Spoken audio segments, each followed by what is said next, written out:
Canada, the United Kingdom, France, Africa, Hong Kong, the United States. Entertainment lawyer Tiffany Law lived in all of those places before turning 30. She tended bar in Lan Kwai Fong, lived in tents in Africa, attended law school in Bristol, and learned what it means to belong everywhere and nowhere at once. We navigate the world of BBCs, CBCs, third cultures, Western Asians, first generation diaspora bubbles, and why the dream job isn't always what you dreamed. Grab a glass. This is The Drink of Choice. Today we have a guest, Tiffany Law. Thank you. Thank you for having me. Welcome, Tiffany. Well, Tiffany is an entertainment lawyer, manager, entrepreneur. She has many different hats, and I guess you can talk a little bit more about that today. And her drink of choice today is umeshu spritz. This is actually the first time me trying this. Well, I have to go back to the origin of when we were discussing what my drink of choice was. Originally, I chose a non-alcoholic beverage. Okay. It was the Hong Kong milk tea. Yes. But then I was like, oh, there's actually so many steps. You know, I got to bring like a stocking. We got to strain the tea. It was going to be like a whole thing. So then I was like, okay, let me just find something a little bit more simple, right? I'm not much of a drinker. Okay. And I think it's 10 a.m. right now, so it's a little well, that's early. why we had to take a shot first. Yeah, right? there you 10 go. a.m. Perfect. You gotta. It's 5 p.m. somewhere else in the world. Well, right? thank you for thinking about that because we had someone on earlier who had a pretty complicated drink, and we ended up finding something else in a bottle because we couldn't find the ingredients. So maybe in a year or two, once we become sort of Joe Rogan status podcast, then we'll have a full-time in-house- bartender. Yeah, Yes. in-house A bartender. full bar. Yeah. You know, Yes. we'll do that. A We'll full do all operation, that. right? There we well, go. you don't have to down it quite yet, but Yes, but So this is a plum wine. pure wine. We can call Okay. it something like that. Not too strong, but Well, strong cheers, enough. yeah. Looking forward. Cheers. Cheers.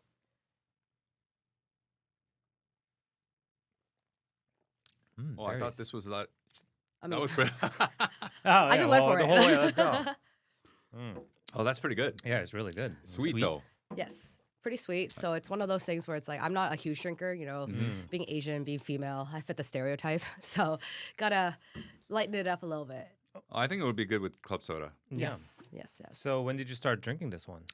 Long time ago. I think in college. You know, everyone's discovering their drink of choice, right? That was a screwdriver for me at one point. Ah. But I also feel like I had so much vodka that by the time I was trying to just drink orange juice in the morning, I couldn't get rid of the vodka Oh scent. no. Oh, no, So I know conditioned. Yeah, I couldn't drink orange juice anymore either, you know? So trying to find something a little bit different, something a bit more unique, and somehow came across this, and I'm like, this is actually really good, you know? So, you know, not all the time, but from time to time, if people are like breaking out some drinks at home and they're just trying to have like an old fashioned, for example, I'll have my drink of choice, which is a little bit more suited to what my taste buds are. So did you go to college in the U.S. or? No. So I come from a lot of different places. I did my undergrad in Vancouver. So that was UBC. Some may call it the University of Billion Chinese, which is true. But that's where I did my undergrad. I studied international relations. That was quite a couple years ago now. But the whole premise of going there was really because I really wanted to go to a good school in Canada. But I don't know if my dad's ever going to hear this podcast, but I also wanted to go away from home as far as I could. Where was home, by the way? Toronto. Toronto. Or So Markham. you grew up in Canada. You're Canadian. Yes. So I was born in Hong Kong. I moved to Canada when I was 5. Okay. Classic immigrant story. And then I lived in a suburb that's basically the 626 of Toronto. So I moved to Vancouver, didn't know anybody there, didn't have any like relatives, didn't like ever visit. And I just hopped on a plane. Thank you. And decided to, move over there and start a new journey. So did my undergrad there. Always knew I wanted to, I guess, become a lawyer, which we'll get into that later. But, you know, I think a lot of pre-law students are either poli-sci, they're international relations. That was always what, you know, all the kids that studied those majors. That was me would too. say. I Yeah? studied poli-sci. Yeah, I think You know, you also were trying to become a lawyer. I was trying to become a lawyer, and then I came to my senses. Right, I'm sorry. right. Well, I'm surrounded by two lawyers right now. I feel like I have to sign a waiver to do this podcast or something, right? Well, speaking of waiver, we got to drink first. Cheers. Cheers. Yeah, cheers. Mm. Yeah, this is really good. Yeah. Yeah, I can drink this all day. I haven't been to Vancouver, but I heard it's beautiful. Yeah. I've only been up to Seattle. I've been to Toronto. Okay. A lot of Asians in Toronto. Yes, Yeah. yes.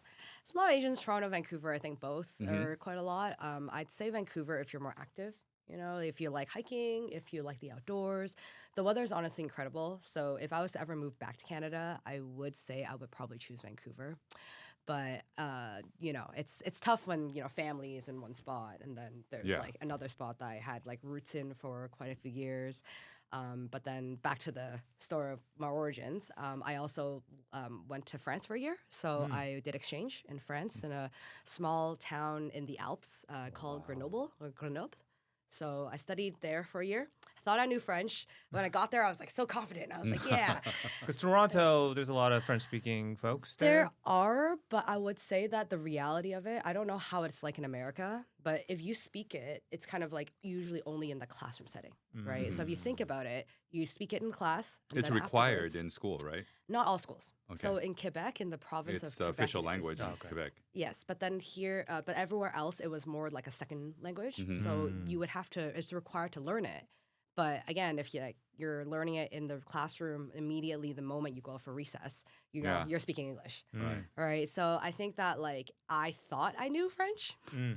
and then I got humbled, Uh, and I did not know French. And they were doing like this French testing when you get to France for like that year of school, where they basically classify what level you're in. Mhm.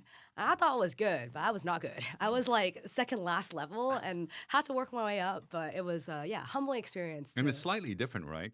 Quebecan French and the and Quebec French. is more Old French, because the history behind that is that a lot of the French people that moved over, they're very patriotic, so they're very kind of like, we're French and we're like, the old school French. Yeah. Whereas like the people in France, I feel like they've really kind of, grown with time. And I think as language grows over It's like adapted, the yeah. decades, it becomes like evolved. more modern. Mhm. That's interesting because like Korean Americans here sometimes are a little bit even more Korean Oh, than yeah. Koreans in Mm. Korea. They're in a nowadays. little bubble. Right. My Yes. parents moved here in the 70s, Mhm. and when they go back to Korea, they're like, "What is this place? We don't know." And if you live in Korea, you've seen that evolution slowly and surely throughout the time. But when you're in a bubble here in the United States or Canada, and you go back after 10, 15, 20 years, you're like, "Oh my gosh, I don't Yeah. recognize this place." Case in point, right? Yeah. So definitely very similar, I think, in a lot of those kind of like cultural aspects of like immigrating and like moving to a new country. Mhm. It's kind of probably like they want to hold on to their roots Sure. and their pride as well, because Mhm. they're in an environment where there's a lot more like different types of cultures there. So it's kind of like, if you think about I guess, I don't know if reverse psychology is the right way to call it, but just like the fact that because there's so much more influence, Mhm. they are more protective, I think, of their own culture. It's almost the entire province, though. I mean, we're talking about Korean Americans, Mhm. the diaspora that moves to Korea or Canada. We're talking about the entire province is almost holding on to those old roots or histories of France. I went to Quebec City once. Mm. Beautiful, beautiful city. And it literally looks like a little town out of Europe. Mhm. And I went to Subway, or I went to other restaurants, and I went to the hotel. Everybody just spoke French. No one spoke, Mm. well, maybe they spoke English, but they weren't letting me know. I said, "Oh, hello, can I get this?" And I'm like, "Oh." That's You know? a pretty Yeah. interesting impersonation. of- Well, that's my French. That's the extent of my French. Yeah. Oh, yeah. Oh, Ah, oui, okay, oui. okay, Anyway, I gotta stop. Ooh. yeah. No parlez-vous français. Yeah, You know? yeah. But yeah, it's really interesting. It's almost like it literally was like going to a small town in France. That's what it felt like. Mhm. It's pride. Yeah. It's Yeah. being patriotic, Yeah. But I'll continue. So after that, I also lived for a semester in Africa. Ooh, wow. Whoa. So really went like Cool. very different. Where in than that. Africa? So I did my final semester on a like trip where it's part of school still, and I studied rural community development and like something to do with like, the environment. It sounds kind of really left field, but it's because I studied international relations. So at my school, they were pretty open about like your electives and like how you wanted to put your degree together. I don't know if it's like that in America. There are certain schools like that. Yeah. Yeah. Okay. Yeah.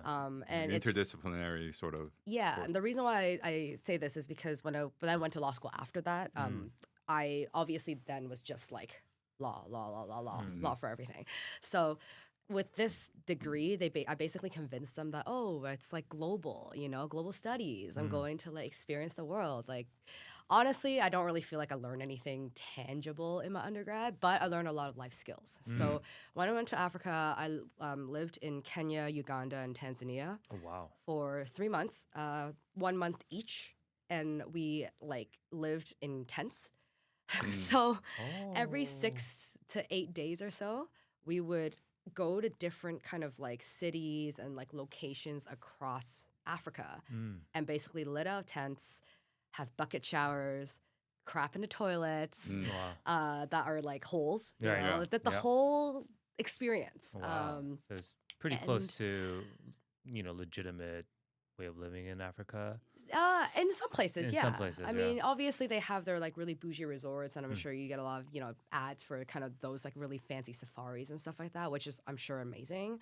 But like you say, a lot of the local people that do live there, and mind you, this was over 10 years ago, so it's definitely probably changed a lot. But it was very eye opening to kind of like see and be there like firsthand and learn about like the culture and the people. So that's what I did for my final semester of school. Wow. Then I took a gap year.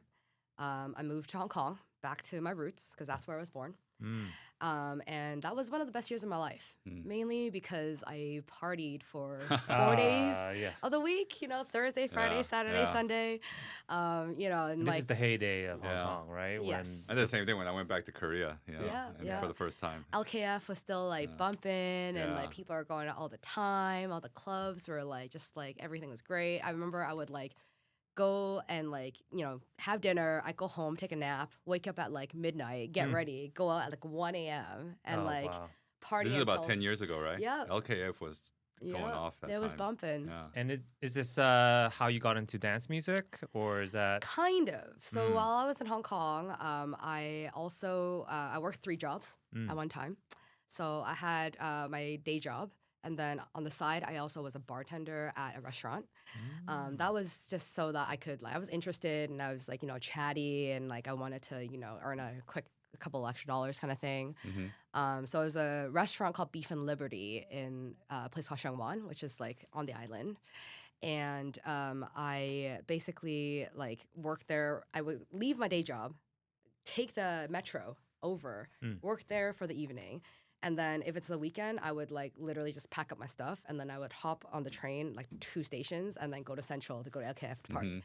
So I had lots of energy back then. I also did club promotion for a little bit. So that's kind of the first, I guess, experience into dance music, because I love to party, or I used to love to party. If anything. How's your Cantonese? Fluent. It's good. Yeah, Fluent. yeah. Oh, okay. I, that probably helps. Yeah. I was very lucky Yeah. that I had grandparents who didn't speak English, so I was forced a little bit.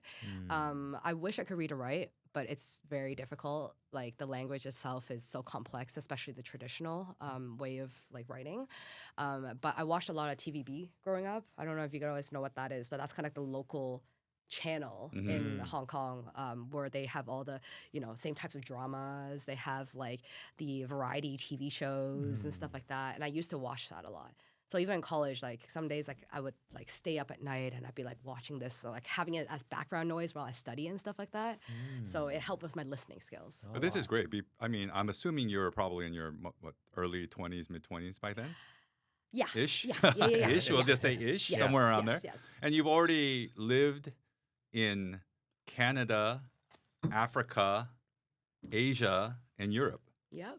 I mean, that's amazing. People don't have that experience in a lifetime. A lot of people, especially here in the United States. Yeah, that's right. That's a whole new worldview.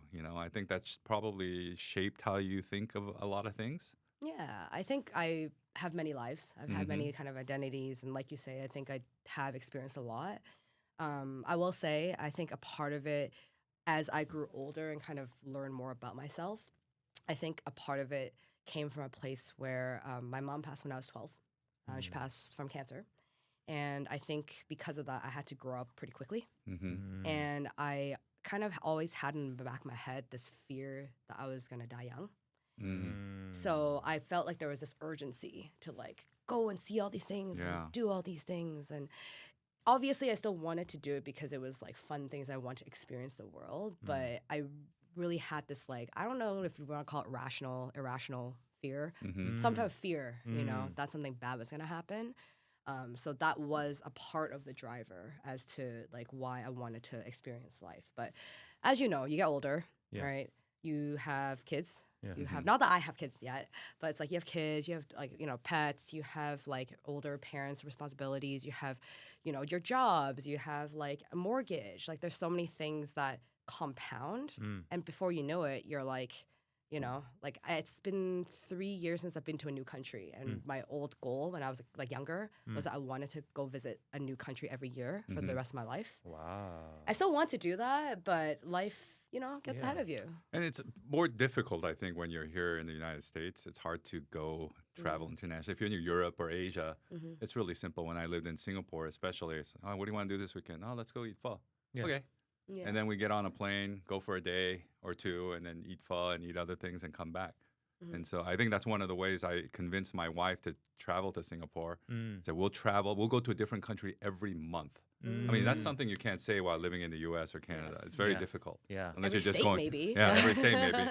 So, that's one thing I would, and I always talk to my son. I say, hey, if there's something you can do while you're young, you travel. See the world, and it'll give you such a different perspective about yourself, about life, about your work, about everything, right? The people that you meet like during the path as well. You know, a lot of the people probably I won't ever see again. But in that moment, you know, it's like I do believe in like, you know, fate. I do believe that everything happens for a reason. So these other people were also in the same place while you're in there. And there's a reason why you guys cross paths, right? So I think it's a lot about perspective because the people that I have kept in touch with from all these kind of different experiences, it just reminds me sometimes that, you know, a lot of things can happen in life and a lot of things are out of your control. You know, we always want to try to be in control, but in the end of the day, a lot of things aren't. Most things aren't. So it's kind of like there's a reason why this had happened. And I think it's like I do look back and they're really fond memories. Yeah. You know? Hosteling, you know, Yeah. I was a hostel girl. Oh, I wow. hosteled in like all the different like continents. I like remember just like, just some of them were a bit sketchier, some of them were a bit dirtier, but some of them are like really nice. But that's And part it's of the like, experience, right? What doesn't kill you makes you stronger, right? Yeah. Well, so you did your 1 year in Hong Kong, and then you went to law school in Yes. in UK. Yes. So I went to law school in Bristol University. I actually was contemplating on going to law school in Hong Kong as well. So I applied to some law schools in London, UK, and then not London though, because I knew if I was in London, I would get too distracted. So I specifically did not apply to London because I was like, if I'm there, I'm gonna want to go out. I'm going to want to like explore the city and I'm not going to get any studying done. So it was all the schools, a bunch of schools outside of London. And then on top of that, I also applied to Chinese University of Hong Kong, Hong Kong University, and City University, the three law schools in Hong Kong. I will say I did not think I was going to get into any of them, merely just because I just didn't really have any faith in myself. But I got into basically every school Oh, wow. except for Hong Kong University, HKU. So I had a bit of a conundrum because at that point, Chinese University was the best school in that mix. And I was like, oh, I can like go there or I can wait and see if I get the other acceptance because they come in different times. But the issue is that for some of them, they don't like tell you and they give you like a deadline. I'm trying to rush to get the acceptance for this one to know. But then this one needs to know Before you get the acceptance. Exactly. So I was like, oh, like, what do I do? So then, you know, you do the matrix and you're kind of just like, you know, the pros and cons. And they needed like half the tuition, like upfront kind of thing. And I was like, well, this is not really a risk I want to take because like, what if I do get into the other school and it's a better school and I'd rather go to that one? There's no So- deferment? I tried to, and they were like, too bad. Oh, okay. So I was They've like, been playing this game way longer than you. yeah. Yeah, I know. So- Yeah, you know, if it's like $100, $200, whatever, kind Yeah. of just to like okay, cool, then that's fine. But if you're going to tell me I need to pay 50% of my first year tuition, Yeah. I don't have that kind of money to Sure. gamble with. Yeah. Yeah. So I didn't do it. And my mindset was also like, if I could get in this year, I can get in next year. Right. So I ended up trying to wait, took the risk, didn't get into HKU. But I was also like, at that point, I realized I learned more about the industry there. And because Hong Kong mainly is Chinese speaking, right, Cantonese and Mandarin, and also at any international firm, you also need to know English. It's actually kind of crazy because at a local firm, you need to know the languages that I can't read or write. So, not that I wanted to go to a local firm anyways, but that was, striked off. You go to a like international firm, all these other people that are trilingual are your competition. So after kind of like realizing all this, I decided to go to the UK, and I did defer my Bristol application at that point, and they were cool with it. I think, different countries, different culture. Yeah. So I just deferred it. I remember calling my dad and being like, hey, Dad, so I'm going to stay in Hong Kong for like the rest of the year. And he was like, what do you mean? I'm like super upset. He's like, you're going to like work and then realize like you don't want to go to school and you're never going to do it again. And then like your life's going to be ruined. It's going to be like all the bad things are going to happen kind of thing. And he was like really against me staying the rest of the year because I started with the summer first. Right. All solid points actually though, because a lot of Yeah. students get into, or a lot of people get into that rut, and they go get a job and they stay there and they go, I can go to law school next year or next year, next year, and next year becomes never. Yes. So I get it. But not for you. But I was also like, it's my life. Yeah. Right. And I worked really, really hard when I was an undergrad. And I definitely feel like I just needed a break. So I did what my heart told me to do. And I decided to defer. And then when the timing came up, I was like, okay, cool. I'm going to pack up my stuff. Got to move to the UK. And I did it. I held my part of the bargain. It could have been a good thing, because if you got into Hong Kong University, like you said, you might have been distracted. Yep. Yeah. And a lot with going on in Hong Kong. With the Hong Kong University thing, it was like they spoke English in the schooling, right, when you were in law school. But then afterwards, how am I going to get a job compared to everybody else who knows 3 languages? Yeah. Like, that's my competition. So I think I was just like thinking ahead. And, I'm glad I did that, because I think it would have been a lot harder of a journey to figure out like the next steps if I was to stay in Hong Kong. Had you visited Bristol before you committed? Nope. Nope. Nope. And when you finally got there, what was your feeling? Did I make the right mistake, or this is exactly what I was looking for? I'm wondering how the landing was. It's a bit complicated. Yeah. I think around that time, I also probably was like in the worst mental health state that I was in my entire life. And it's like for people that have, had the ups and downs and like had depression and stuff like that, I definitely think that they will resonate with like, imagine me, I'm just on a bus, like looking at like stuff in like London, and then like all of a sudden I just have an urge to like cry in the middle of like the bus for no reason. Yeah. And I think like my emotions were definitely like very up and down during that time, because I think that around that time I finally came to the senses that like there's a lot of like unsolved trauma, and I didn't really process like mainly my mom's passing around the same time when I first went to law school. So Bristol itself, honestly, it's a really cool city. It's where Banksy's from, the graffiti artist, right? So a lot of like really cool music, birthplace of drum and bass. So there's a lot of culture in that city. And it's only 2.5 hours away from London, so it's actually not too far. And I used to be like a poor student, right? So instead of taking the train, which is like an hour and a half, hour 45, I would take a 2.5 hour bus journey because it was way cheaper to get into the city. Right. But I think on the first day of law school, I already knew it actually wasn't for me. And I think this is one of those things about trusting your intuition and realizing that like I don't know if it's what I want to do. But I'm also Asian, right? So I paid for tuition. I paid for accommodation. Ain't no way in hell You're I'm not going to You're not going to get a refund, Yeah. right? Exactly. So I'm like, ain't no way in hell am I going to be one of those people that like It's all about value. did 2 years of something and then decide to drop out and not have a certificate, a piece of paper to show for it. So that was my part mentality. But I also think that's when I first started going to therapy. And I was able to work through, I think, a lot of like whatever was like in my heart and whatever I was thinking, and a lot of things that were kind of just like putting me in that space. So it was very difficult, I think, like trying to be in a new country, city, go in a place where I actually found it kind of hard to make friends too, because I don't know if you guys ever experienced this or gone to like kind of like smaller cities, but the like Western Asian communities there are usually a lot like smaller. So what I mean by that is kind of like your, you know, BBCs, CBCs, like people who are like third culture kids. They don't have as much of that unless you're kind of like, oh, other students who are also studying there.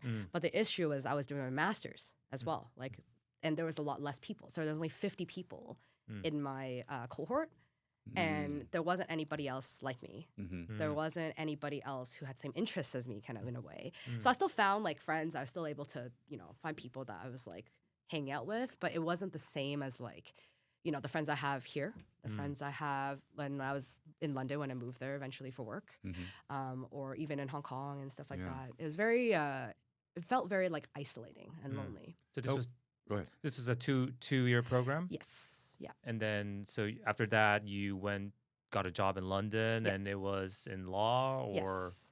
So this is where the actual lore of the dance music kind of stuff kind of comes in. So I found a article of this lawyer who's here in LA, no, in New York, who works at Reed Smith, my old firm. His name's Ed Shapiro, and I think he's pretty well known in very the famous industry. And it was in a 2014 Billboard magazine kind of like article. And he was one of like the top like people in music. Yeah. So I read his thing, and he like is Cascade's lawyer. He is like 50 Cent's lawyer. He is Mariah Carey's lawyer. There's a Mariah Carey song with his name in it. And I was like, that's it. That's going to be me. Like, I'm going to be like the next Ed Shapiro. So that's why Reed Smith was a firm that I really wanted to go to. And I applied, and I actually did 3 different rounds of applications before I got in. But what had happened, the system in the UK, basically you can apply for something called vacation schemes, which is kind of like your summer associate program. And then you have like when you actually work at the firm, which is like the training program as a trainee. So at that point, I was like, this is a firm I wanted to go to, but I was also trying to apply to like other places just as like backup and whatnot. And I, at the same time, discovered like I really, you know, love dance music. And I randomly LinkedIn message. It's kind of around the time I think when I LinkedIn messaged Han, because that's how I met him. Oh, really? Yeah. I messaged him cold on LinkedIn. Oh, Yes. DM through Yeah. LinkedIn, huh? Yeah. Slip in there. Slipped in there. Okay. Because I was in Bristol, you know, didn't have like really close friends. I wasn't really going out, couldn't really find people that was like, you know, kind of vibing with the same with me. So I would go on LinkedIn and I would find people that had like jobs and were doing things that like I wanted to do one day. And that was my way of kind of just like shooting my shot. And there was this lawyer, well, at the time he was a legal intern. And he was legal interning at Insomniac. And I was like, oh my God, that's my dream. I want to work for Insomniac. I want to work for EDC. So I messaged this guy, and then we just became friends because we were talking on LinkedIn about like work stuff and wanting to be music lawyers. And then he came to London for Dream State. It's like a rave, a festival for like trance one year when they had it 1 year in London. And I met him in person. And he told me, he was like, oh, Anjuna, Involved Group, they do internships, but because he's American, he can't do an internship in the UK without like a visa. But he was like, you can, because I was a student there. So I printed off a paper resume. I got to where the office was. I buzzed the buzzer to their office, and then someone comes out and they're like, hey, like, what's up? And I was like, oh, I hear you guys take interns. So here's my resume. Yeah. That's old school. Yeah. Yep. Yeah. So I gave him my resume around the same time, like Tony, one of the guys who were above me on like trio DJs, like he walked by and I'm like fangirling and like my like side of my eye. Yeah. And then basically at that time, internships weren't paid. So I was kind of also like, okay, well, you know, I think a lot of international students, like they got money, but I'm one of those few international students that don't, you know, single parent family, like low income growing up. So I'm kind of just like out here just like trying to do my thing. And the first year I actually worked for another label. It's Ali and Fila. They're also in the trance space, but they had a label, and I interned for them. The first summer, I actually sold off my tickets to go to Electric Forest because I needed to pay rent to stay in London for that summer to work this unpaid internship. They only paid for my lunch. That was kind of like the most of it, right? Yeah. The second year, though, Anjuna hit me back up because they were like, hey, are you still interested in the internship? And at that time, I was like, oh, like it must be, like I must be a unique candidate if they're going to call me like a year later. Like it must be like, I'm sure they have many, many people that want to work there. So at that point, I was like, okay, I'm going to like give it a try because they implemented a law that year where you had to pay minimum wage. And I was like, thank God, like at least something, you know? Yeah. So that's kind of how I like, you know, started working in music. And at that point, I was also in that space where I was trying to get into Big Law. And I became like a campus ambassador where, you know, sometimes at like university campuses, they'll have people that like represent the firm on the campus, and then they'll have like networking events, and you're like the main point of contact for like the students, and like when the 2 or 3 like associates come and like, you know, do their little yapping and stuff. So I was the campus ambassador for my university, and that obviously gave me leverage when I applied to get into like a summer program. And then after that, I got into getting an offer there At Reed Reed Smith. Right. So you got your dream legal job, and you did that for how long? So I basically left after I finished training. So I was there for like 2 years. Was it all you expected it to be? Because sometimes, I mean, you have this dream and you put it on this pedestal and you have this golden halo around, and when you actually get there, the reality is not quite what you expected. Did that happen to you, or was it what you wanted in the first place? Yeah, I mean, I think a part of it was definitely romanticizing, basically. You know, like you say, like what it was going to be like. You know, you have your like, you know, fancy little badge, which I still have at home.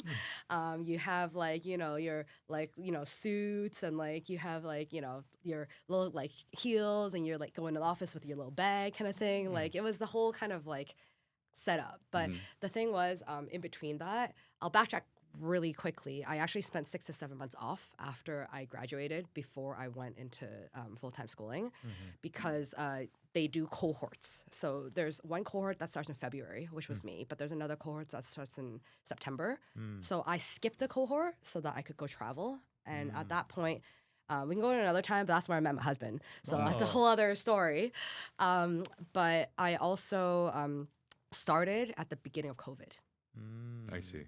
So I was in the office for 9 days, and then COVID hit. And during those 9 days, for at least 50% of those days, I already worked past midnight. Wow. Yeah. So They make you work, Big Law. That's how we do. But I heard because, well, I've never worked for a huge company or a big firm like this, but I heard during COVID, you would assume that because you're working from home that you do less work, but in fact, they give you more work. Yeah, Because you are have to working be from home. always on. Yeah. Yeah. So, you know, I think that kind of spills into remote working in general and the expectations sometimes. And, you know, I think depending on where you're working, some places where if you're going to have the choice of doing remote work, they're going to expect you to be available 24/7. So it's very real, you know. But back to what you're saying about like what I expected it to be, I think that it was a really great experience, and I love being surrounded by people that were very intelligent, that were very on it, and that like really like inspired me to also be better at my job. But I think that I also realized really quickly, like in Big Law, it's a little bit different because I was so junior. You know, it's a lot of research. It's a lot of crippling anxiety of like being asked a question and knowing that there could be no right answer. So the answer could be there is no answer. But if you decide to use that as your answer and there is an answer, you look like the stupidest person in the world, and it's like not a good look. Yeah. So it's a lot of That's like a lot of pressure. And stress. Yeah, Big Law is definitely, you know, I've been in Big Law for probably 6 years. And it's definitely a lot of pressure, but also there's a high expectation for excellence because clients are paying obscene amount of money for your time, right? I don't think I've ever paid anyone $1,000 an hour to do anything, Mhm. but you're expected paying that for your clients who are doing that. So the partners are, requiring a very excellent like thought perfection, and you got to get there. Yes. And I think that the issue with all that is that I also have crippling anxiety of being perfect. So when you put someone who already has a high standard of themselves, Mhm. that's not realistic at some times, It's a into an volatile environment situation. like that, Mm. it's like a literal like atomic bomb, Yeah. right? Not knowing that like just because everyone does make mistakes, like obviously you try to learn from them and you try to not make stupid mistakes. It's kind of how some people say there's no stupid questions, but there are. Yeah. So it's like you got to be resourceful sometimes and think ahead before you ask a question even sometimes. And who do you ask the question to, right? Like I think all of these things that you learn, there is an unspoken kind of like rules in the game, which I do appreciate because I think it makes me more efficient. It does make me critically think better. But I'm also kind of like, every time I did make a mistake, I would be like, You beat yourself up. yeah, I'm stupid. Yeah. I can't do this job. Imposter syndrome. Yes, and just kind of reinforcing the negative aspect of like what I've been telling myself in the mirror to keep myself in that survival mode, to keep pushing forward, to be the best. I'm not a lawyer, obviously, but in a big law firm like this, is this sort of a rite of passage for new Definitely. staff? Yeah, to I give think them most, this pressure and test them on a daily basis to see if they can survive this? I think it's also a little bit self-imposed too, because I think the you self-select to get into those jobs. I mean, you are mostly the cream of the crop in law school to get into big law, right?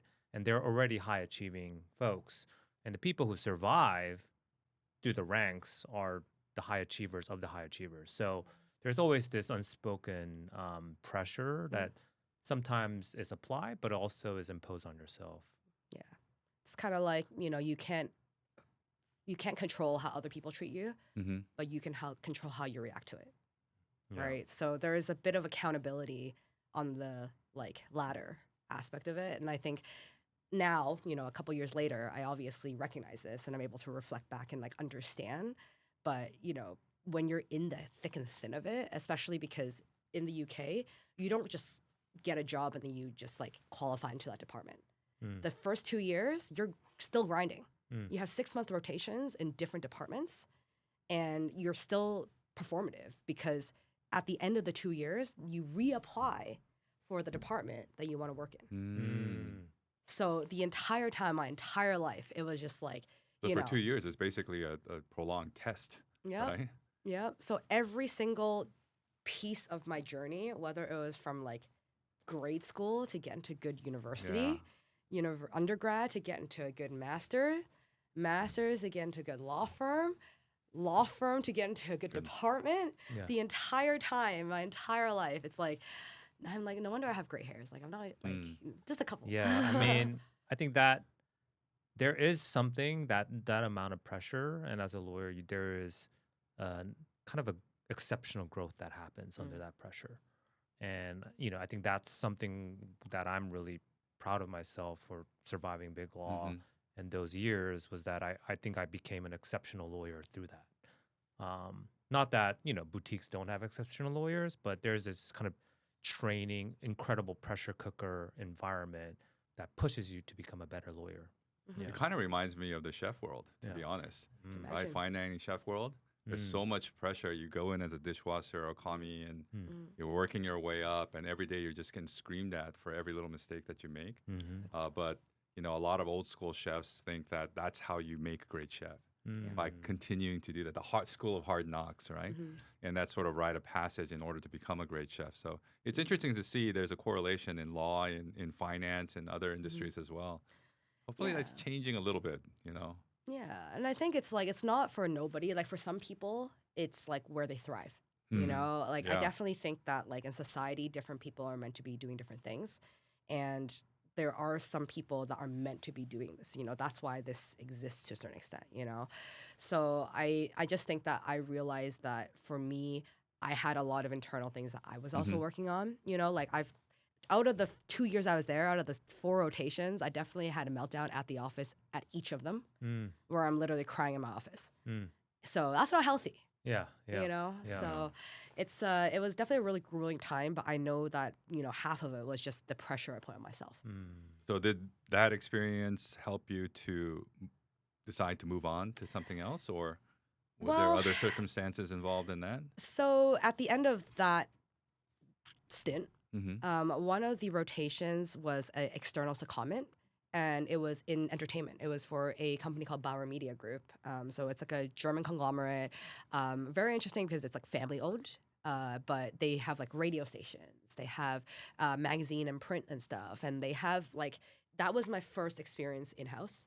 And I remember like the volume because I was the first line of defense. The most junior person is always the first line of defense. So I'm managing like the inbox, like external inbox. I'm managing the internal inbox. I'm like trying to like, get everything together. And it's just like 20, 30, 50 like emails a day where everyone's trying to like ask for different things in the company, and like externally you have to deal with complaints, and then there's like advertising issues, blah, blah, blah, blah, blah. So it was like really intense, but I did enjoy that I was working with people that felt a little bit more human. Because you're working with non-lawyers as well, right? And I think like the skill of being able to not just know legalese, but also be able to like speak the language of normal people to do the translating is like a skill that not everyone has. Some people are very book smart where they know like all the different like laws and all the different like types of like precedences or whatever that you need to know, and they're very like legalese based. But then other people are better at like being a bit more human and being able to do the translating. And I kind of like really like that. So that was a really great experience. And also it was very complicated to like get the offer because a lot of other people also wanted it. Entertainment was always like the hot seat in the company. Yeah. So I did that, but then I also did my internal seat in the firm as well. So I had 2 out of the 4, which was in entertainment. And I like, thought I did decently well. Like my reviews were fine and everything, but I don't know if I like bombed my interview. I basically didn't get the job at the end. And I wasn't the only one that was like shocked in a way. Like there were other people, coming up to me being like, oh, like I'm shocked that you didn't get the job kind of thing. And at that point, like I definitely felt like, oh, like, damn, like this is the end of like my journey. Right. And it's funny because I'm going to rewind again really quickly, but I actually failed my last exam in law school. So it was in the UK, instead of doing like one big like bar exam at the end, you do like 30 different exams throughout the entire year. So I was lucky enough that Reed Smith paid for my law school for the last year because they sponsored me. And on top of that, they gave me like a stipend. So money-wise, I was like set. But that was like working really hard. Like they only give 25 spots every year, and there's usually like 2,500 applicants. Wow. So that was the like stats that we got. And I thought that was the end of the world. I thought that I was going to lose my visa. I thought I was going to lose my job. I ended up like studying and like trying to do better in the retake. And I passed with flying colors. It was like one of my best marks. But I think at that point, I already felt like I was judging myself. I was like, I was ashamed for not being able to pass like everybody else in the first try, even though it was such a hard test that they had to remark the test because everybody was doing really bad. And other people in my class barely passed. It was like they got like 52 out of 100. But in my mind, I got like a 47. So it wasn't always like that far away. But I was like, oh, I couldn't do it. I'm already like a fraud. I'm already like so much not as good as like everybody else in my department. And then when I didn't get it after 2 years, I was like, oh my God, what am I going to do with my life? Like, this is it. Like, I was dramatic. So, so at that point, though, that's when I started, talking to my network. I like shared my story. I was like, I'm looking to, move back in-house. During law school, before that, I was actually still working at Anjuna. So it went from an internship to like a part-time during like my last year of school. And that was like nice because it beat like, working at like the supermarket kind of thing. And I did tell them, I was like, oh, I want to become a dance music lawyer. So I was like, my dream job is to work for Involved Group, to work for Anjunabeats, Ophelia, This Never Happened, like the label group. I wanted to work there as their lawyer. That's what I told them before I left. So when I was coming back up to like, oh crap, like what am I going to do next in my life? Reed Smith still offered me the position. they offered me a role in structured finance, Mm. which was not a department I even stepped foot in. Mm. I didn't even know which floor they were in the building. So they offered me a job still, and I'm grateful. Yeah. It must mean something that I wasn't so trash that they were just like, let's like just get rid of her. But I either could have stayed, and I could have got that massive pay increase, like 2 times the amount, Right. to become like fully fledged and in that department and just do structured finance for the rest of my life. That's like loan syndicate, not even loan syndicate. That's finance. It's more like loans against like airline companies that need money to like, I don't know, do bailouts. I don't know. Like I don't even know anything about structured finance, as we can hear. And I turned the job down because Anjuna was like, hey, you can come back and work for us. So I was like, oh, like, do I follow my dream? This is like my dream job. And it almost felt too good to be true because I was like, at that point, I was like 28. Right. I was still super young. I was like, 2 years into the industry, like working. And I didn't think that it would come so quickly. But I was also like, this is my dream. Yeah. So I actually have a photo. I don't know if you guys want me to show Yeah, you. you can share But the photo. You can put it up in later. So at a law firm, if you're going into structured finance or entertainment or something like that, and you're going into that department, that lane, it's difficult to pivot later. It's difficult to move to a different industry. That's your life sentence. Oh, really? Oh, I didn't know that. Well, yeah, I think it's fairly difficult to switch because you start learning that day in and day out. And then, structured finance to me sounds more like asset-backed finance or like there's some loan and equity, all these different things, which, ultimately after certain years, maybe you could transition, but it's really about your network too, right? You're continuing to build different networks and you're really just in that lane. So you made the decision to work and involved in Anjuna, which is one of the biggest labels and management group in the dance music world. Yes. Yeah. So I'm like, it's not that shabby, you know Yeah, what I mean? yeah. I think in my head, I'm just like, oh, it's not a major, but I'm also kind of like, obviously they're super well respected. Like the journey that they had to build up their business is something that anybody in dance music knows, like I mentioned that in passing and someone's eyes will light up because it's like still very well respected. So I think the entire time I was kind of a bit like, oh, like I'm a little bit nervous because like this was like my original dream. And to kind of like pivot from what your mind was so dead set on, that's really the reason why I was able to go through law school, to get my original job, to get through everything. It's because I was like a horse with blinders on. And I was like, this is my goal. I'm locked in. Yeah. And that's typically the way it goes. It's like, people go to law school, go to big law for 2 years, and then that's the point where you have some skills and you can transition into another kind of entertainment. That's kind of the typical way most entertainment lawyers become. So as a non-lawyer and someone who's not really familiar with the ins and outs of the industry, I mean, I've heard lawyers going in-house and working for a law firm. How big is that difference in terms of workflow and environment? Is it quite different if you go in-house and you're essentially representing that company instead of different clients, right? Definitely very different, but I also think it depends on where you go, right? I think some places are going to be more corporate. Some places are going to be less corporate. Anjuna was definitely less corporate because they're an independent. I was the only lawyer. And I was like fresh, 2 years fresh. And I was like running around like I had this chicken. Yeah. So you're representing all of their interests, Yes. basically. I was like 6 or 7 labels. It was like they had their management arm. They had like the live aspect. They had like day-to-day stuff. Like it was a lot. So I think when I got in there, it was like a baptism of fire because I also had to create a lot of structures in place. Like all these different labels, like everything was just super chaotic. People didn't really know what they were doing sometimes in terms of like what they needed to do versus like what's necessary and what like, everything. It was like literally just like, here's this like stack of a billion pages of different things that needs to be done and just like figure it out. So I'm grateful for the experience because it really allowed me to have agency. And even down to the point of like I hired a paralegal. It was like just a student at that point, but like she like was really like eager and keen, and I think she went off to work for Warner afterwards. And like it was like a 2-woman show at one point, but during the whole process I learned how to like shortlist people for interviews. Like, you're putting the post up at first. Then you have to have like the first like HR type interview where you're just asking them basic questions. Then I borrowed a lot of the experience I learned in like the law firm world into this other In terms of structuring the business side, not the legal side, that right? and just the interview in Yeah, general. okay. Because during the interview process, and it's kind of interesting, and I'm curious what you guys think actually, but there are certain companies that I've interviewed for where they're just trying to sell me the job. Mm. There's no competency questions.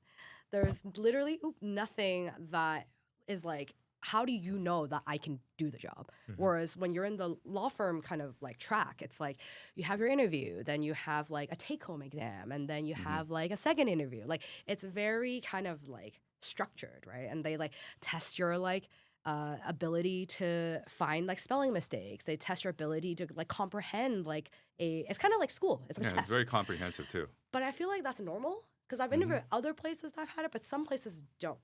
And I'm curious, if you guys I think know it's normal. much. Yeah. Yeah, you want to find out I mean, you can't find out everything about that person Yeah. in an interview process, no matter what you do, until they're actually in the fire and you're working with them. But obviously, I'm in a different field. I'm in F&B, and even in Korea, we had a pretty structured interview process, Yeah. especially if we were hiring a director or like the head of the kitchen or a manager. We would have our HR person obviously screen and hire first, like you said, the general questions and general looking over their resume, and she would make a cut of, let's say, back in the day, we would put up an ad for a manager, and 300 people would apply, and she would cut down to about 50, and then she would interview them by phone or in person, and then she would cut that down to about 25, and then it would go to the head of the department, so the director of the kitchen director or other department. They would interview, and they cut that down to 10, and then they would interview with the owners, which is me. Yeah. I interview with them, and then I give them literally a take-home test, and then they come back, and we cut it down to 3, and then we make a decision. So it's kind of like, I know I sell tacos in Korea, but we still did it that way, because we want to get the best qualified person and somebody with the chemistry to fit the team. You don't want to waste your time, because it's a lot of time to train somebody and get them into the workflow. But and I know the workforce right now, it's very tough. So I can't imagine people just saying, "Hey, please, please, please come to my You'd company." be surprised But sometimes. really? Yeah. But I think it's Wow. different in the entertainment world in general, where it's a lot more vibe based, and if they like your vibe, and then you're that's just trying true. to, and also I guess it depends on the role. industry and role too, Yeah. and where they are. I think culturally, Korea is very different from hiring and firing people. U.S. is very different, where I think it's a little bit more flexible. It's more at will. It's more standard. You're kind of just like in the bed more in Korea, where it's harder to get out. Yeah. Yeah. Yeah, Okay. fair enough. But yeah, there are companies out there that don't screen like that, and I feel like that's a bit of a red flag in hindsight. When I not that I was involved, but it was more like I brought a lot of the elements of the interview structure to this company, and I think that like it really helped like pick good talent for the company. So yeah, so you were working for Anjuna, and then you're being an entertainment lawyer, and I know you also dabbled into management of artists. So how did you kind of find and getting into kind of in the creative business side of it? Yeah, so I think I'm one of the few people in this world who basically had a second job, not for money. You know, a lot of people, they're like grinding, they need to work multiple jobs because they need to pay the bills. But for me, when I first started in management, it was really to learn more about the industry from a different angle.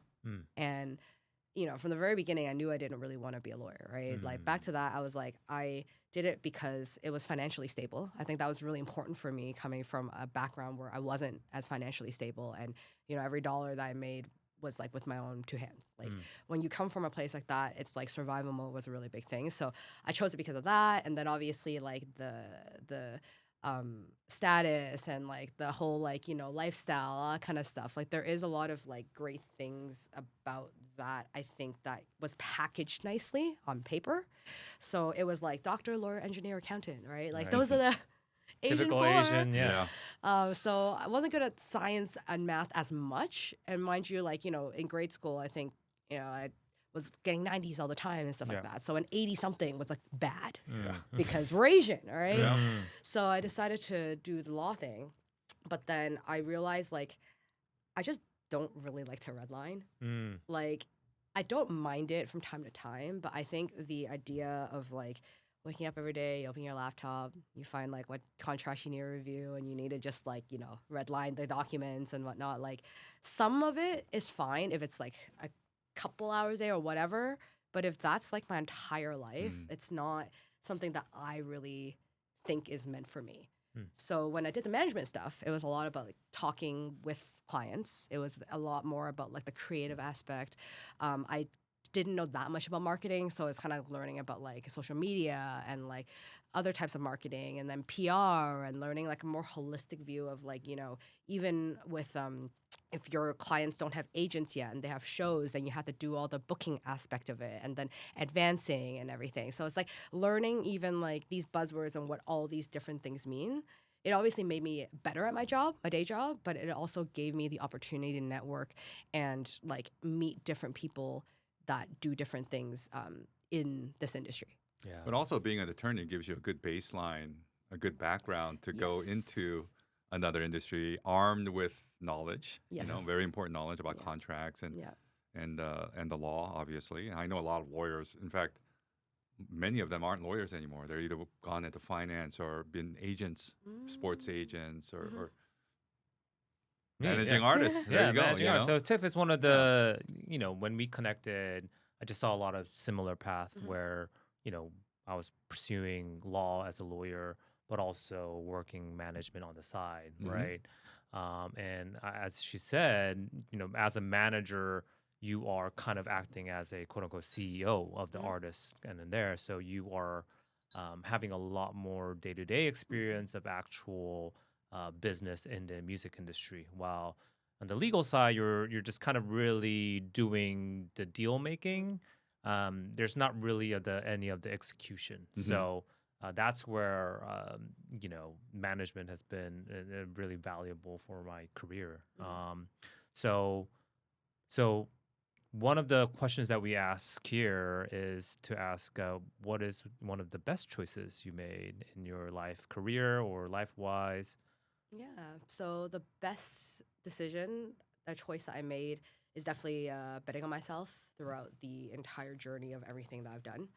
Because even moving to America, it took me 10 years to figure out how to get a visa here. And throughout the entire journey, I was like, you can ask like my friends from 10 years ago. They already knew that this was what I always said I wanted to do. And it's not that they didn't believe in me, but they didn't believe in the idea. Because it's so hard to move to America when you're non-American, especially in the current administration. Yeah. So I think that like when I was in Juna, like I just decided it was kind of the end of the journey for me. Ultimately, we had some differences in terms of the vision moving forward. I wanted to move to America. Originally, that might have been a part of the plan, then it wasn't. And then on top of that, I just felt like not that there's not more to learn there, but I also felt like I did really good work to get things to where it was when I left. So when I left, I had a couple options. I decided to apply for new jobs, which, I hadn't done that for a couple years. A little bit scared to figure out like, what's out there. Again, didn't really have much confidence in myself because, it's a recurring theme as we see right now. I applied only to 5 places. I applied to Create. I applied to Dice. I applied to The Orchard. I applied to 88 Rising, and I applied to Fuga. The Fuga job was definitely a reach because it was like a really senior position. I kind of knew I wasn't going to get it. 88 Rising was the only ones that didn't get back to me. But I actually got 3 job offers. Nice. And one of them was from America. Yeah. On top of that, I also had a backup plan. I'm very good at like just making sure of contingencies. So But this was still as an in-house legal Yep, counsel, that was right? at my Not last in role, management. yeah. You hadn't made that jump yet, Not right? yet. Okay. But I also, so my backup plan was if everything didn't work out, couldn't find a full-time job, I was just going to keep doing the management thing on the side.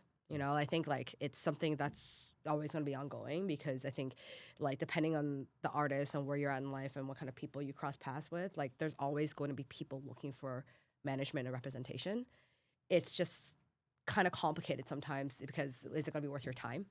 It's a really high risk, high reward kind of path because you never know who's going to blow up. You just need that one hit sometimes, right? Sometimes. But at the same time, it's like there's no guarantee. Right. Whereas the legal stuff was like, you do the work, this is the rubric, this is what you need to do. And then usually there's like the chess at the end with like the gold. Yeah. So very different mentalities, right? So I feel like it was good and is good to do on the side right now, but I do have a bit of hesitation making it full time. Like not saying that I can't in the future, but I think being realistic, it's very volatile. But I was gonna move actually to Bali. I just figured it out. I was also gonna go to Japan for like a ski season and work there as like a ski guide because like I was still under 30 at that time, and there's like a program where you can work on the ski slopes in Japan. So I was gonna do that for a season. So I was like, my backup plan actually wasn't that bad. I feel like I always have. Sounds pretty good to me. But the road led me to America, and here I am. So just got to keep betting myself, figuring out like what that next stage is because I have a bunch of ideas. I could stay in music full time. I can do music part time. I can start a CPG business. I can start a consultancy. Like there's literally so many different things. And like you said, I'm never going to lose like the skills that I've learned in the legal aspect. So whatever I end up doing, I think that it's obviously going to help. It's not going to hurt it. Yep. But it's also, I don't need to keep myself in that one identity anymore. Yeah, and I think being a lawyer or entertainment lawyer, the biggest advantage is that you can read any document and feel confident that whatever decisions or analysis that you make, you can own it, right? I think that's one of the biggest thing about business owners are like, I don't know what I'm signing, I don't know what I'm reading, I need to go to a lawyer to talk, right? Yeah. To cover my ass, right? Yes. So. I think it's an incredible advantage, and whatever path you choose, I'm sure it's going to be helpful. If I ever needed a management manager or an agent somewhere here down you the line, I would want him to have a law degree. Yeah, You know, because they're going to be looking over my deals and my projects and It's free legal, technically. and there you go. And my contracts. Yeah, it's part of it. Yeah. So I guess another question is, we also ask, what is one of your worst choices that you make? Yes, the worst choice. I'm now over 30, and when you're younger, everyone's always like, oh, like, the people talk about their backs like hurting after the age of 30 when they wake up and whatnot. That's a real thing. It certainly is. It's a real thing. So a couple years ago, I was like trying to deadlift, but like I don't know if you guys ever experienced this at the gym, but like your math skills just kind of go out the window. It's like you can't count to 10. You can't do math. It's like you're up to 5 and then you forget how far you've counted. Like it's just something when you're like fixated on like the physical, So I forgot to count how much I was actually lifting, and also my form was definitely not good. And I think when you're younger, you can probably recover from it easier. But I definitely did not really recover from it easy. And now I kind of just have like chronic back pain. Oh, you treat your back. Yeah. And it was a weird thing. And if anybody's listening has like some tips, because like, I don't know, maybe someone listening is like knows physio stuff. Well, I have a lot of back pain. Oh, okay. Unfortunately, I'm a little bit older than you, just a little bit. Right? But I've had 2 herniated discs. Oh, So okay. I played a lot of sports when I played American football, I played baseball, rugby, and all that. And I think it was a culmination of a lot of things, plus age. But I have had 2 herniated discs, and I haven't fully recovered from that. But what has helped me a lot is what in Korea we call it a kokuri. It's an inverter. Oh, So it the gives thing you where back they traction, twist you upside down. Yes, Kind of. I've seen it on Instagram. It's amazing. Okay. It gives relief. I mean, there's some discussion about how effective it is long term, but for a day, it helps a lot. Okay. So I mean, it makes sense. It stretches out Yeah. your Good to know. discs, right, and lets oxygen and blood get into your discs. So Yeah. Okay. I would recommend doing that if you. But I don't know if it's a disc issue or it's a muscle issue, ligament issue. I honestly don't know. You need And to I go think check it that's out. why it's a bit frustrating because I go to the chiropractor and he Mhm. just says it's tight. And to be fair, I think it's just a lot of tightness, like my muscles just seized. Because when I hurt myself on the day of, it was honestly still fine. I had this trainer, but she couldn't count and I couldn't count. And I was lifting too heavy for what I was able to at that time. Mm. So bad form and too heavy, too many Mm. reps, disaster. Mm. So it was fine the day of, but the next day, Yeah. I couldn't sit for too long, couldn't Yeah. stand for too long. Mm. It was like, and That's ever terrible. since then, it goes away, Mm. and then it comes back, and then it goes Mm. away, Mm. and then it comes back. Yeah. Pilates. Yeah. Have you tried it's Pilates? just- Core I training have, helps a lot. but I think it's I just need to just keep working on it. You know, Mm. I haven't decided like what really works, I guess, yet. But it was a split second, right? It was Mm. like that one thing that Okay. I did, and now I have a life of regret. Be careful, everyone. So Yeah. Can I ask you one last question Yeah. before we go? So I know your journey is amazing, by the way. I mean, it takes a lot of courage and passion for somebody to move from country to country to country, sometimes with a plan, sometimes without a plan, right? Just jump in. And we've interviewed a few other people, Asian Americans, who had this sort of, I wouldn't call it an identity crisis, but questions about their identity. I think a lot of us, second generation, 1.5 generations, we go through that. And Bobby, a guest who was here earlier, he said that he grew up in New York and then Mhm. came to California, and then he went back to Korea. He's Korean Mm. American, and he felt a sense of comfort there because now he was finally, with other people who looked like him, who Mhm. thought like him, and myself as well. I grew up in the U.S. I came here when I was 5 as well, Hmm. but I went through all my schooling here, and then I went to the Korea when I was in my late 20s. Mm. And again, also, I found a sense of comfort, Mhm. that, wow, now I'm the majority here. Mhm. Mhm. And then when I came back to the United States, my view of everything around me was very different. Mm. Now I was conscious of being the Asian in the room, the only Mm. Asian in the room. I mean, have you had any sense of that? Because you've gone from, Toronto, where there are a lot of Asian Americans, and Yeah. to Vancouver, where there are a lot of Asian Americans, to Hong Kong, where there are a lot of Asians, Mhm. and then Bristol, where there are no Asians, then to London. And I mean, I'm Yeah. wondering how that's affected your journey of cultural identity. Yeah, I mean, I think for me, going back to Asia that year during my gap year was definitely to like discover my roots more, right? So I Mhm. think when I was there, because I could also speak fluently, I Mm. definitely felt like I was like the queen of the world kind of thing. I could Mm. banter with like the taxi driver. Mm. I could like speak with my Western friends and all the like non-Asian people that were also living there, like working in finance and stuff. Like it felt like really cool. Like I felt really cool to be Mm. able to like assimilate to both cultures of being Western, but also being like Chinese enough to like Mhm. be with my local Hong Kong peers, Mm. having local friends.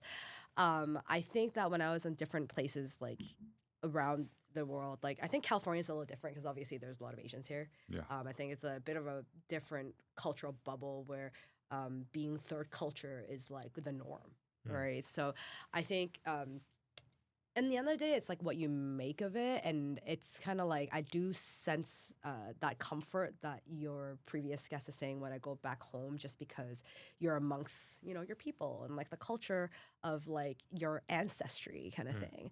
But I think because I've also lived in so many different places, with a couple places, not in the mix, like France and Bristol and stuff like that was like lonely because it's harder to find community. Mhm. I think the rest of the places, it's about like finding your tribe, right? It's Yeah. about finding Yeah. the people that you want to be associated with, right? The apple doesn't fall far from the tree kind of situation, and you're only the average of the 5 people you like hang out with kind of thing. Like, Mm. not saying that they all have to be Asian, I think being here, it's a little bit more geared towards that because of the fact there's a lot of Western Asians, but Mhm. some of my closest friends are also like not Asian. Mm. And in the end of the day, like I think culture is important, but you don't have to look a certain way to like celebrate a certain type of culture. And there's a difference between celebrating and appropriating, right? Yes. So I think it's just like the intention behind like the interest and behind like, why people, a white person can love dim sum, and that's fine. That's not appropriating, right? Yeah. But like if they do more stuff that go down that lane, then it's like, okay, then that's kind of weird, So you just a lot of that going on right now too. Yeah. Yeah, but well, I can see. Yeah, you obviously have a very cosmopolitan worldview of everything, man, and it's great because again, the whole experience of living in different places and different cultures, that helps you see everything. I think in a less myopic way, So. Well, thank you so much for showing up here with us, Tiff. Of course. Yeah, so just to celebrate. Thank Yeah, you, appreciate thank the you. conversation. Yeah. Thank you so much. Sharing your story. Thanks for having me, guys.